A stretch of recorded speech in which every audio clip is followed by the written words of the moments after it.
PM ने task दिया है, जिन मंत्रियों को बचे रहना है वो टास्क की तैयारी करें।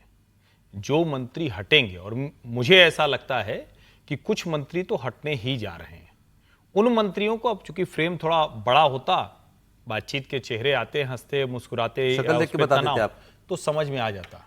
क्योंकि ये हुआ है, मतलब बैठक में मुझे जो जानकारी मिली कि ऐसे 2-3 लोगों के ऊपर जो टिप्पणी पीएम ने की है, कल जो टिप्पणी की है वो बड़ी गंभीर टिप्पणी की है, उनके विभाग के काम को लेकर की है, उनके विभाग में जिस तरह से चीजें चल रही हैं उसको लेकर की है। और चूंकि चर्चा है कि ऐसे लोगों का वो बदला जाएगा, और ये परसों से लेकर अगला हफ्ता ये बड़ा क्रूशियल है। बीजेपी कब होना है फेरबदल? नहीं, फेरबदल हो कब तो जाएगा, जिस दिन होता है 15 करें। दिन में हो जाएगा। मतलब मैं पहले यहां शुरू कर देता हूं कि मोदी शाह युग में कोई कुछ नहीं जानता, यहां से शुरू करता हूं।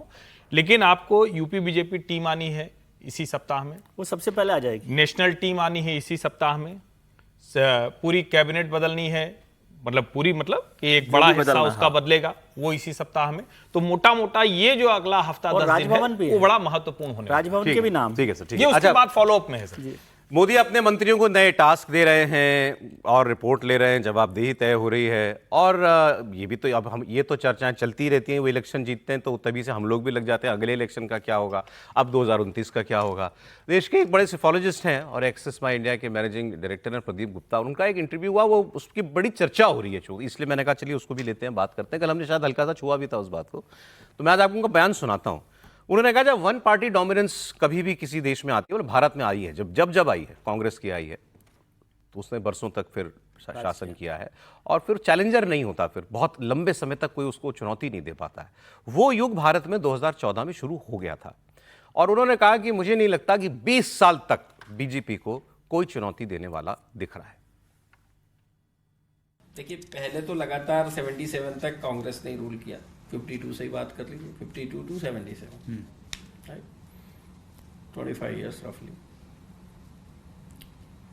उसके बाद फिर दिक्कतें आई, तो एक 20 साल का जो हम एक जनरेशन कहते थे पुराने जमाने में, तो एक 20 साल का ये पीरियड तो रहने वाला।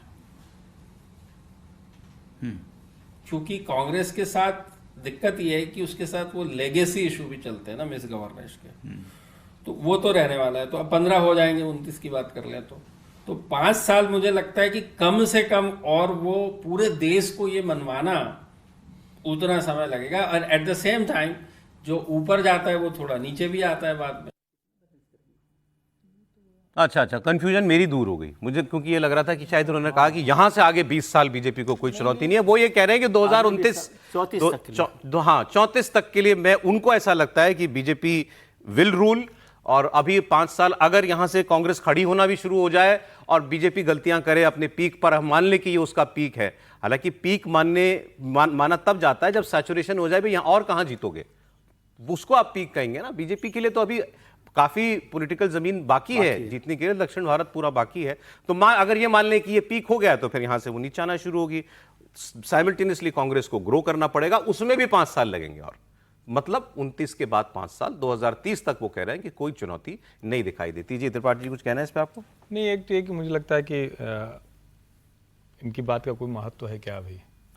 नहीं, एक्चुअली कई चीजें टॉक ऑफ द टाउन हो जाती है। मैं आगे ले चलूं। मुझे लगा कि एक सेफोलॉजिस्ट के तौर पर, एक सर्वे करने वाली एजेंसी के तौर पर ये कुछ टाइमलाइन दे रहे हैं।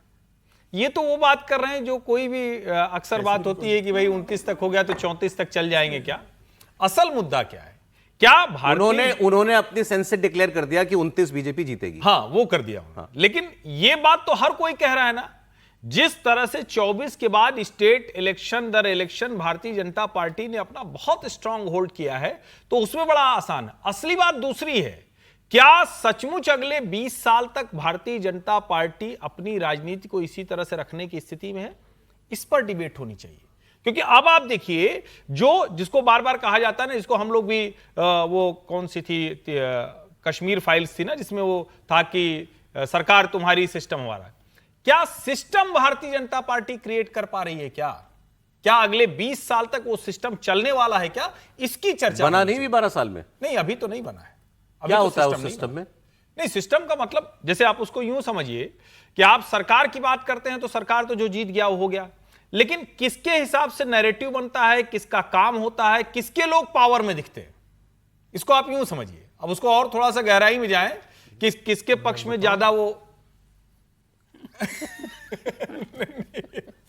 ये आपने मतलब इस तरह से किया, वो गलत संदर्भों में ले लेंगे। ठीक है, नहीं, मेरा मानना है अभी सिस्टम नहीं बना है, सिस्टम नहीं बनाया अभी नहीं बना है।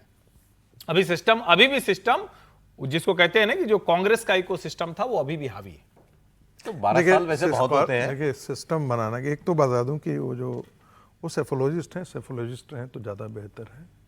वन पार्टी, हाँ, वन पार्टी डोमिनेंस सिस्टम वहाँ आता है जहाँ पर एंटी कॉलोनियल मूवमेंट रहता है, क्योंकि जो भी पार्टी उसको एंटी कॉलोनियल मूवमेंट को लीड करती है और उसका कोई भी विरोध आता है तो देशद्रोही घोषित हो जाता है, उसके साथ लोग आ नहीं पाते हैं। उसका ऑल पैन इंडियन या नेटवर्क खड़ा होता है या पैन कंट्री नेटवर्क खड़ा होता है, उसको कोई चैलेंज नहीं कर पाता है, उसको चैलेंज करते करते समय लगता है। इसलिए वन पार्टी डोमिनेंस सिस्टम, और इस पर बहुत लिटरेचर आ चुका है।